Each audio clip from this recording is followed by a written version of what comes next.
abused me in ways that no one would imagine. I was bullied for being too sensitive. I was bullied for being too vulnerable, for being too honest, too kind. And I started building up walls. I started guarding myself. I started not allowing people into my life, not because I was looking at them and thinking, you might hurt me, but because I honestly believed that I didn't deserve to be welcomed into other people's lives. I met someone for the first time in my life who made me feel like I was worthy of being loved, who made me feel seen. I was looking to feel heard, and this person heard me.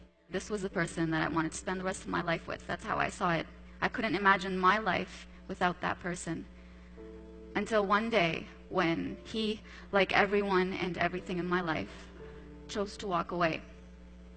And I could not make sense of it. What did I do? I went back to that 16-year-old who blamed herself. He walked away because of who you are.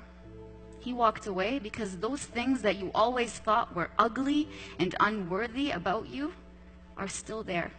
So, I might get a little emotional here. One night, during one of my hardest times, my dad pulled up a picture of me when I was this small. I was holding his hand very tightly, and he said, when I was holding your hand in that picture, I looked in your eyes and I thought, this girl is going places. And when I look at you now, I don't see that look in your eyes. So I went to my room that night and I looked in the mirror, and he was right. I was looking at a person that no longer resembled me. I looked, and I described this before the same way, like a sky choking on clouds, not knowing whether to rain or be sunny or be clear. I looked like I was choking. And in that moment, I decided not to give up on myself now like I gave up on myself when I was 16. This time, I wrote. I wrote about my pain. I wrote about it, and as hard as it was, it healed me. The deeper I went into my pain, the higher I rose in courage, the higher I rose in pride of who I am, being proud of who I am, turning your pain into something beautiful, turning it into nectar instead of turning it into bitterness or coldness. That has given me so much conviction in the fact that our world needs more people who are not afraid to be human, not afraid to be vulnerable, not afraid to show who they are, not afraid to take risks, not afraid to stand in front of the world and raise their voice and say, this is what happened to me and this is how I overcame it. And one of the biggest things, the biggest courageous decisions I had to make was to stand in the face of the person who oppressed me, with everybody who gave him the right to oppress me, and say, no, I did not deserve this.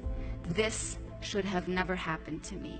And when I do that, I tell every one of you and every person who listens to me, anything that is not right that happens to you is not right. Regardless of who says you deserved it, you asked for it, or I don't know whether I should believe you or not. You lived your story, just like I lived my story, and I stood in their faces and I said, this happened to me.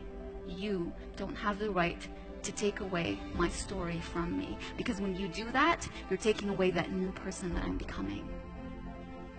So I will end with this. That man used to tell me, who do you think you are? I say, I'm Najwa Zebian. I'm a hero, I'm a fighter, and I'm a champion. So if someone asks you this question, who do you think you are? What will you say?